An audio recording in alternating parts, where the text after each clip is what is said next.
Hi BookTube, my name is Sarah and welcome to the Bookish Knitter. Today I am coming to you with a weekly reads video. This is for April the 18th through the 24th. It is week number 16 of 2021. Very exciting. I am coming to you earlier this morning on a Sunday. It's just before 9, but I have a few things to do, so I wanted to get this recorded and get it posted. And essentially I really wanted to spend the rest of the day just relaxing. So have my morning coffee. Always important. My broomstick runs on coffee, which is very true. That should be Dunkin' Donuts' holiday holiday slogan for Halloween. So I've got that this morning. It's really cloudy and overcast today. Yesterday was Dewey's 24-hour readathon, and I tried to participate, and it was an epic fail. I did not get nearly as much reading done yesterday as I wanted to, but Saturdays are always my busier day. I went out to my aunt's house to see her, and then Garrett and I had to stop and pick up some groceries, and then by the time I got home, then I did the Book Sisters live show over on Chloe's channel for the book Good in Bed. So if you have not seen that yet, I will link it below so you can go ahead and check it out. And by the time I got done all that, I was just like, I'm done. And I literally vegged for the rest of the afternoon and watched CSI. So I got very, very little reading done yesterday, but that's okay. We need those days, right? So my goal is to get this recorded, get it posted. Should not take me long, and then I want to dive back into my audiobook for a few hours and maybe do some crafting, and then pick up my book and maybe do some booktube watching, because I haven't done that yet in the last couple days. So I had 7 books that I read this week, you guys. 7 books. So if you watch my Friday read, you know I mentioned the fact that I had a headache for most of last week. I think it was to do with the weather because we had snow 2 days. And then yesterday it was like 17 degrees. So Celsius. So that's what? 17 and 17 is what? 34? Is that right? 34 plus 30. So it was about 65 degrees Fahrenheit yesterday.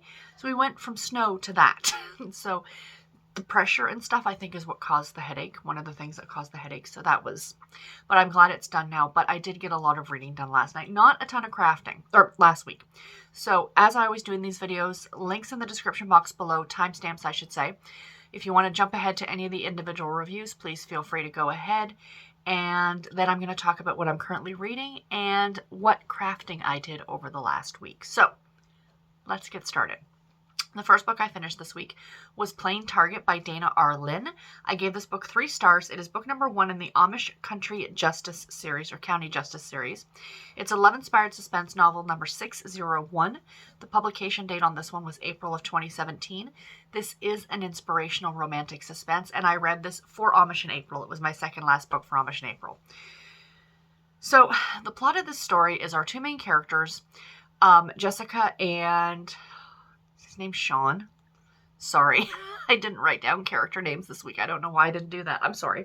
Anyway, she's been having a few things that are going on. She is a horse trainer, and prior to the start of the book, her brother committed suicide. Now, this is an inspirational romance, so essentially, she really doesn't believe he did that for faith reasons. Like, he would not do that kind of a thing. She thinks that he was murdered. So she's kind of digging into that, and I guess that accidents are starting to befall her now because she's looking into that. So our paramedic, I think his name is Sean, he essentially, I should bring up Goodreads so I can look at the names here. I'll try to do better next week, I promise you guys. Anyway, I don't want to restart this over again, essentially. So anyway, he shows up at the beginning of the book because there was a fire in the barn, and he is there to help her. Now, Jessica, or Jess, as she goes by in the book, is deaf, actually. She has hearing aids in both ears. So the plot of the story is that he is kind of trying to help her, find out what's going on. Find out, was her brother murdered? Somebody's clearly after her now, so that's a thing. And yeah, that's pretty much the story. It's pretty bare bones basics of the story. So essentially, my issues with this one, because I did only give it 3 stars. Yeah, her name was Jess, and his name was Travis. No, Seth. Seth Travis. Yay, I had the right. I was close. So anyway, My issue with this story, I had a few, is that when it started, I felt like I was jumping into a series that was already ongoing. There was stuff that was being discussed, and I just felt like there's some characters I should have already known. Do you know that feeling like when you jump into the second or third book in a series and you haven't read the previous books? You're like, okay, so they're talking about character so-and-so. I guess I should go back and read that book to get that. But this was the first in a series. So I don't know if it was an offshot series of another series that Dana or Lynn did. The other issue I had with this one was consistency within this book. So as I mentioned, our main character, Jess, is deaf and with the hearing aids. So earlier on in the book, she has something that happens and she loses both of her hearing aids. And one of them ends up getting stepped on and crushed and broken. And then the other one, its battery dies. So later on in the book, so up to that point, they're very like, okay, she can't hear anything. We've got a sign in front of her. She can kind of read some lips. So, they're very accommodating to the fact that she can't hear. So there's a scene later in the book where the house that they're in catches fire. And so they're in this house filled with smoke and they're trying to get out. And Seth is talking to her and being like, follow me, yada, yada, yada, in optimal circumstances with, perfect hearing. Without that disability would still probably be difficult to hear what the other person was saying. And with no difficulty, she was following him. And it really pulled me out of the story. I'm like, it just doesn't seem realistic. Like, is he dragging her? She's talking to him. Like, she's answering what he's saying. So anyway, and the Amish part of this, which I didn't even touch on, is the fact that they're hiding in Amish country, essentially. She has friends who are Amish, and they are hiding there, and from the bad guys. And the Amish part of the story, like in Amish country, is a very small part of this book. But I didn't love it. Didn't hate it. I mean, it was entertaining. It was fun. Like I said, there were just some consistency issues that kind of bothered me. And wasn't my absolute favorite, but I have read this author before, and normally her books I really enjoy. The next one that I finished was Murder Simply Brewed by Vanetta Chapman. This book I gave 3.5 stars to. It's book number 1 in the Amish Village Mystery Series. The publication date on this one is March of 2014. This is a cozy mystery, and I did listen to it on audio, and it was narrated by Renee Ertel. So this is a 3-book series, I believe, and it's a really cute series, to be completely honest. So essentially it's this Amish village, and there's like this hotel that guests can stay at, but then there's a village near it that's run all by Amish people, like their Amish stores and things like that. So there's like a knitting store and a quilting store and a coffee shop and, stuff like that. So at the beginning of the story, the guy who runs the coffee shop is found dead. And so essentially the entire case is them trying to figure it out. And our main amateur sleuth, if you want to call her that, her name is, I believe it's Amber. And she kind of runs, she's like the manager of this whole Amish village. And she's trying to find out what happened to this guy. And then there's an Amish girl who works next door in the quilt shop to his shop. She's kind of trying to find out what happened as well. So a lot of stuff in Amish country, a lot of like, you spend a lot of time with the Amish characters. I did read this one as well for Amish in April, and I really did enjoy it. I thought it was really cute. It wasn't anything spectacular. I did find there was a lot of characters in this one, so I guess that will come out more as the series progresses. But again, to my understanding, it's only a 3-book series. But Vanetta Chapman, in my opinion, is one of the old school or OG Amish romance authors. Like, she has been doing this for years. She writes quite a bit for the love-inspired romantic suspense books, not the suspense books, but the love-inspired books from Harlequin. So be sure to check those out as well. And I mean, she's a great author. This was a really fun series. If you have been kind of sleeping on it and you're not sure if you want to check it out, absolutely recommend it. Maybe read it next year for Amish in April. The next one that I finished, this one was so good, you guys, was Agents Mountain Rescue by Jennifer D. Bokal. This book I gave 4.5 stars to. This was a NetGalley read, so thank you very much to Harlequin for sending me an e-art copy of this one to review. Book number 2 in the Wyoming Nights series. Now, I have not read book number 1, but I'll touch on that briefly in a second. This is Harlequin Romantic Suspense number 2114, and its publication date was November of 2020. So it just came out last fall. And this is, of course, a romantic suspense novel. So, oh my gosh. This book was so good. So, the entire plot of the story is our main character, whose name, again, why didn't I write this down? Mental note to myself to be sure that I write down all the characters' names next time. So let me see here. Bear with me just a half a second. There it is. Okay. So our two main characters, his name is Liam and her name is Holly. Okay. So Liam and Holly. Now I remember. So he is a special operative. His job is to track people. He is very, very good at what he does. If there are hikers missing, if, something like that, that's what he does. And his job is kind of like, it's not a 9-to-5 job. He could get called out in the middle of the night. He could be gone for days at a time. But he has a daughter, a 3-year-old daughter. Him and this woman named Erin were seeing each other. And then she got pregnant, and she is actually in the military. But they decided, even though they were not a couple, they were never really a couple. They were just kind of like friends with benefits, if you will. They decided to try and co-parent this little girl, who's absolutely adorable, by the way. So anyway, her name's Sophie. Was my grandmother's name. That's how I remember that name. So anyway, his ex, Erin, has gone off to serve overseas. So he is now sole parent to this little girl. So he kind of had to leave that job. So he doesn't, this is the one thing that kind of got me, but I guess it had to go for the story, right? Is that he didn't go and get a 9-to-5 job. He still got a job tracking people. But it's a little bit more like they've got more of a home base and you're kind of generally home at the same time every day. But what they're tracking in this one is a serial killer by the name of Darcy, and she is crazy pants. This book was really, really gruesome. There were parts, not the entire book. There are parts of the story you get from Darcy's perspective and what she does with the killings and things like that. So the first book essentially is also, like, it's a 3-book series is my understanding. And the first book is... They caught her, spoiler alert, they caught her, but then she gets away. So now we're on to book number 2 where she's being tracked by Liam.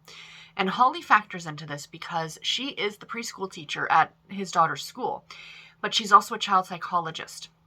So they kind of bring her in to help them try and figure out why Darcy is doing these things and where she would have gone and, what her next move might be. So of course there's also a relationship between Liam and Holly. This was really good. I am really looking forward to going and reading book 1 and then reading book 3 when it gets released. It's really, really good. This author did a fantastic job on this book. I cannot praise it enough. If you like a romantic suspense, you need to check this one out. The serial killer aspect, especially with it being a female serial killer, that's not the norm.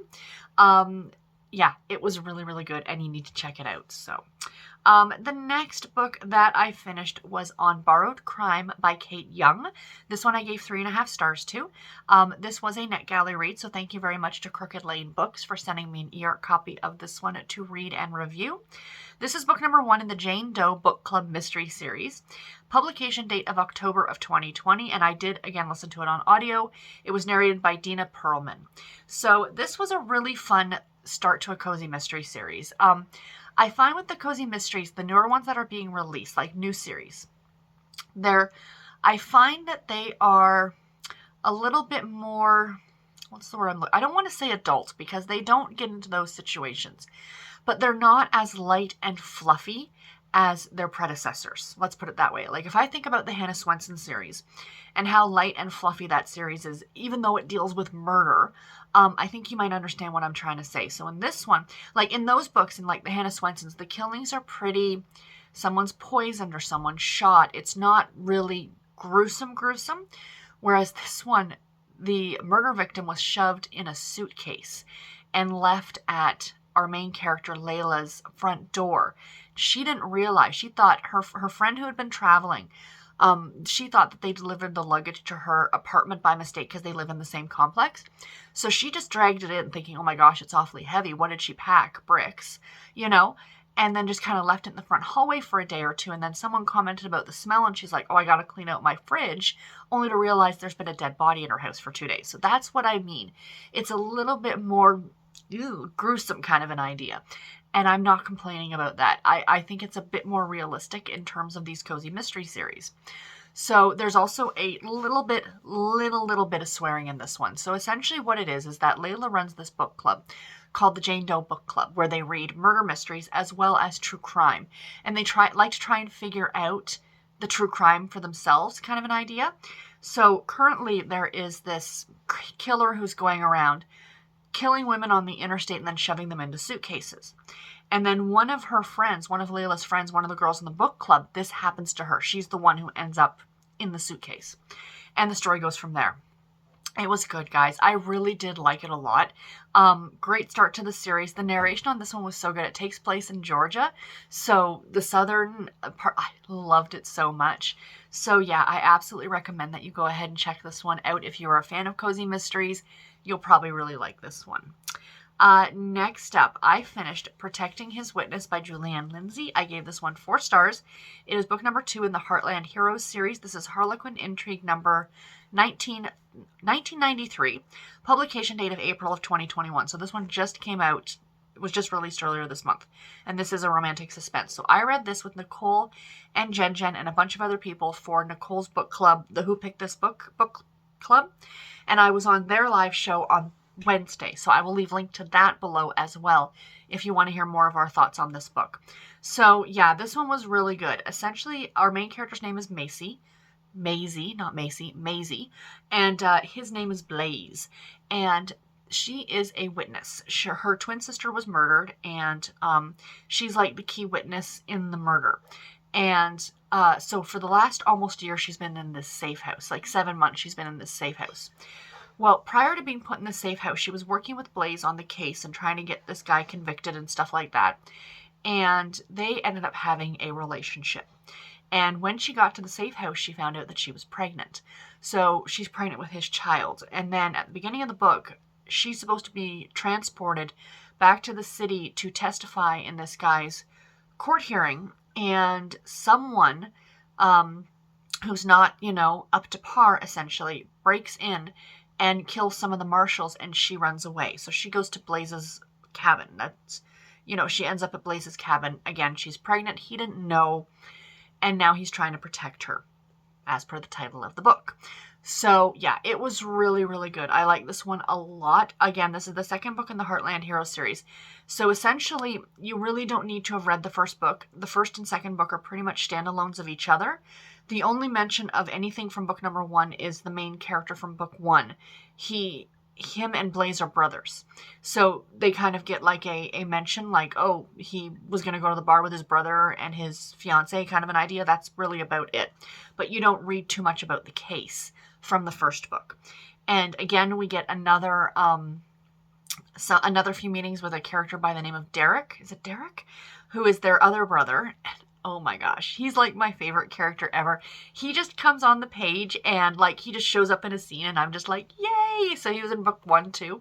So yeah, I am looking forward to, I believe his book is next and it doesn't come out till September though. So, but I am going to be part of the live show for that one as well as the 4th book when it comes out. So I'm really, really looking forward to those. But yeah, highly recommend this one. I'd really recommend Julianne Lindsey. She's fantastic, but definitely check out this series. Sorry guys, so I've just learned that I have a new app on my phone to remind me to take my medication because I've been having some problems with that lately. And I got the pop-up to remind me at 9 o'clock to take my meds and it stopped my camera. So now I know, don't record around 9 o'clock because it'll shut off the camera. Anyway, next book that I finished was Breakfast at the Honey Creek Cafe by Jodi Thomas. This book I gave 3.5 stars to. Thank you very much to Kensington Books. This was a NetGalley read. So thank you to Kensington for sending me an e-art copy of this book to review. This is book number 1 in the Honey Creek series. Publication date of May of 2020. A little behind on this one, sorry. It is a contemporary romance and I did listen to it on audio. It was narrated by Julia Gibson. So I like this one. It was cute, but I was looking at some reviews of this book after I had finished it and realized that some people weren't exactly sure how to take it, but you need to know how Jodi Thomas writes. This is her standard writing. And I think that's where a lot of people had complaints from, but for me, I knew what I was getting into. So she doesn't just write one story with like maybe a B plot. She writes like 3 B-plot stories. So like there's no necessarily main story. You kind of got 3 interconnected stories. And at the beginning of the book, they really don't seem interconnected. They're just like 3 random stories about characters in this town. And then they kind of come together at the end. So that's how she works things. And then one of the stories, usually one or two of the stories, will transfer over until the next book. So along with some new stories. So she writes very soap opera-esque, in my opinion. Not with that kind of very dramatic flair, but in the fact that these stories really do follow one after another after another. So yeah, just understand that going in, that's what you're going in for. This is not her work or the books, some of the books that I would definitely say you need to start at book number 1 because you're going to be lost for anything that's going on. So this one, like I said, has 3 kind of plot lines running through it. The first one is the mayor of town. Her boyfriend, quotation marks, boyfriend, has gone missing, and there's this like Texas Ranger who has shown up, and he's kind of undercover trying to find out what happened to him. The second storyline is a new preacher has moved to town, and none of the preachers last very long in this town, supposedly, so he's trying to learn to fit in. And then the third one is actually about these 2 high school kids who just graduated high school. She got pregnant by somebody else at a party, and he's been in love with her for like years and years and years. And she kind of confides in him that she's pregnant, and then her parents find out and is like, you've got to get married or do whatever. So he steps up, this friend, it's not even his kid. He's like, I'll marry her. So that's like the third plot line. So all these things are kind of interwoven in together. The one thing I do have to say is that none of the characters really jumped out at me. I didn't absolutely love any of the characters, but the writing on this was really great. The small town of Honey Creek was really adorable. It takes place in Texas. It was cute. It was very cute, very sweet. Her books are tame. There is adult content, but nothing graphic on page. And yeah, I mean, I liked it. I liked it enough. I did, like I said, I listened to it on audio, but maybe this is one that you might want to, if you've never read Jodi Thomas before, maybe start with her Ransom Canyon series and see if you like that, because it's very similar in the writing style, and see if you like it. But maybe borrow them from the library or Scribed or something like that to see if you like them. And the last book that I finished this week, you guys, was my favorite read of the week. You guys are going to be shocked. Those of you who have watched me for a while are going to be shocked. So the last book that I read this week was Hookup by Marsh. I gave this book, you guys, it's a Harlequin dare novel. I gave it 5 stars. I loved this book. You know how not generous I am with 5-star reviews, and I gave this one a 5-star. This is, like I said, it's a Harlequin dare novel, number 101. Publication date of March of 2000, so it came out last year.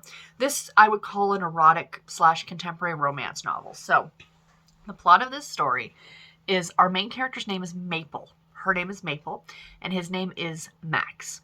And at the beginning of the book, she storms into his office. He is an app creator. He created this app very similar to Tinder. It's like a hookup kind of app. And anyway, sorry, I just totally lost my train of thought. So it's a hookup app, but it's also like places people can post videos and stuff like that. So Maple and her ex-boyfriend had broken up, and she, prior to their breakup, had sent them this video of her dancing. She's a ballet dancer in the nude. So to kind of get back at her for breaking up with him, he sends it to this app, and it gets posted everywhere. Now, she's an Instagram influencer now. She used to do ballet, but now she's an Instagram influencer, and she's very, not 100% squeaky clean, but she has a certain image that she needs to uphold. Her dancing nude on some, Tinder-like app is not helping her reputation. So she storms into this guy's office. She's like, you need to take the app down. He kind of really thinks she's something, he's seen the video, of course. So he's like all up in this. And so they kind of start a banter and a friendship. And it kind of goes through like the first 40% of the book. Now, there is a lot of sexual innuendo in this book. It's a dare novel. Like, these are meant to push the envelope. But their actual hookup part of it doesn't start happening until about the 40% mark. And then, to be completely honest, I have read other dare books. This one was nowhere near as graphic as some of the other books that I have read. Like, some of the other dare books I have read, in my opinion, and one of the reasons I don't care for them, is that it's mostly about the adult content. And there's some plot thrown in there. This one was all about the story about the two of them, and I loved it. I love their banter. They had so many great text message things going back and forth to each other. I just thought this book was absolutely fantastic. So if you're okay with the more erotic, graphic, sexual content, check this one out, because it is in there. Like, I'm not saying it's not there. It's just not as much as I'm typically used to seeing with a dare novel. This would be on par with Blaze, in my opinion, because Anne Marsh used to write for Blaze. So if you love the Blaze books, check this one out. But yeah, this was so good. I really, really, really liked it. And, I need to check out the rest of Anne Marsh's books for Dare, because I was really, really happy with the way they worked. It was a great balance between actual plot as well as erotic content. So yeah, really, really good. So anyway, what am I currently reading? Currently on audio, I am listening to The Four Winds by Kristen Hanna. I know everybody's talking about this book. It came out a couple months ago. I'm not going to get into what it's about here. I'll talk about it next week, my thoughts on it. But it is, for those of you who might not know, it takes place in the 1930s during the Dust Bowl in the Texas Panhandle. And it's kind of one family's story on how they are surviving that. And then the other book that I am currently reading on ebook, which is another Anne Marsh, and it's an Anne Marsh Blaze, and that is Teasing Her Seal. And this is the first book in the Seals of Fantasy Island series. So again, I am reading two Anne Marsh books back to back, because later on the podcast that Bree from Falling for Romance and I host together, the Categorically Romance podcast, there are links to all that below. We're going to be talking with Laura over at the podcast, What to Read Next. And we're both going to be comparing, we're all going to be comparing the Blaze to the Dare books to see how different they are. So we thought it would be easiest to do if you picked one author and read a book from each line. So that's why I'm reading this one now. So this is about a Navy SEAL team who is in this Caribbean resort in Belize. Is it Belize? Is Belize in the Caribbean? I'm sure that's what they said in the book. And they're undercover trying to catch this guy working at this resort. And Lainey, I think her name is Lainey. I'm only about 2 chapters into it. She is showing up for her honeymoon, but without her husband, because he decided a week before the wedding to cheat on her. So she shows up single, and there's going to be something with this one of the SEALs named Gray, and that's about all that I know about it. And I'm loving it. It's spectacular. Like I said, 2 chapters in, but it's already so much fun. So yay on that one. So last but not least, before I let you guys go, my crafting. So the first thing here, is my knitting. I've gotten a little bit of knitting done this week. Not too much. I got a little bit more knit on my sock. Let me put the pattern over there. So there it is. There's where I was the last time I showed you guys, and that's what I've gotten done. Really not very much. Reading clearly was my big priority this week. So yeah, these are the blueberry waffle socks, and it's a free pattern on Ravelry, and the yarn is from Knitwit, I believe it's called. So this is only the first sock. I did have this almost done, but then ripped it out because my stitch count was way off. So now I have corrected it, and I am re-knitting it. But I probably will not be picking up my knitting for the next month or so, because I am going to be participating in something called Stitch Mania, which is mania spelled M-A-Y, like the month of May. So essentially what Stitch Mania is supposed to be is that the whole premise of it when it started years ago was that you were supposed to start a new project every single day in May, like a new cross-stitch project. And that's crazy pants to the extreme. I'm not doing that. But what I am doing, people are doing their own challenges. So I'm going to be working on the projects that I already have. But my goal is to put 200 stitches in a day, which sounds like a lot, but it's really not, depending on what you're working on. So this is what I got done this week. So my goal is I'm pretty much only going to cross stitch in May. I might pick up my knitting every now and then, but to be honest, guys, my knitting mojo just isn't there anymore. Right now I want to stitch, and that'll change. I know that'll change. It could change in the next month or 2 or 3. Maybe at the end of May, I'll be burnt out from cross stitch and I'll just want to knit all the things. So, I mean, who knows? It's kind of nice to have the 2 different crafts to back up each other, if I get bored. So I got quite a bit done on this this week, you guys. So this is the Spring Sampler by Trellis and Time. And look at so I'm almost done. I just have to do this over here. And then that little top part is done. And then it will go down. So there'll be more motifs down here. But I've pretty much finished this one. But is it not? It just pops on that gray, dark gray fabric. So yeah. The fabric is just Aida 14 count Ada, but the colorway is called Blackboard, if anyone is curious. So yeah, so there's a little bit more of a close-up for you guys. But I love, like I had this done last week, so I got the radish and the carrot done, and then these beautiful flowers with the hummingbird, and the, oh, I just love it. I just absolutely love it. And I just want to work on this. I don't want to put it down. So if I'm in the mood to work on it, that's probably what I'm going to work on. But before I get into that more, I do want to start and finish this month's clue for the Cozy Cafe stitch that I'm doing with the Frosted Pumpkin Stitchery. So they issued out this pattern. There's going to be, I think it's 10 little motifs, essentially. And it's all going to make one big picture. So I've started on the next one that was released on Thursday. There's nothing to see, you guys. Like, literally, I'm just doing this border part down here, which you can barely even see. But there was the first one. So, sorry, it's kind of stuck in the frame. But it was a raspberry mocha. So there's the first one. And then the second one's going to go over here. And then number 3 is going to go in the middle. I don't know why they did it that way, but whatever. So yeah, so that's my goal, is I want to get that little motif done. It's a matcha tea, if anyone's curious. With cherry blossoms. It's really pretty. So I'll have that to show you guys next week, I'm sure. That my goal is to get it done this week. And then I can go back to my spring sampler, which is kind of my goal. So anyway, guys, that's all I have for today. I hope that you enjoyed this video. I'm not filming anything else today. I am going to film tomorrow, because when I get home from the hospital tomorrow from my checkup appointments, I will have some time. So I'm going to film when I get back, get all that done. And so there'll be 2 other videos coming out this week. I have a book haul coming, and then of course my May TBR. So that's all I got, you guys. I hope you enjoyed this video. Chat with me below in the comments if you have anything that you want to share, or what was your favorite book this week. And until my next video, everybody, take care and happy reading. Thank you all so much for watching. Bye, guys.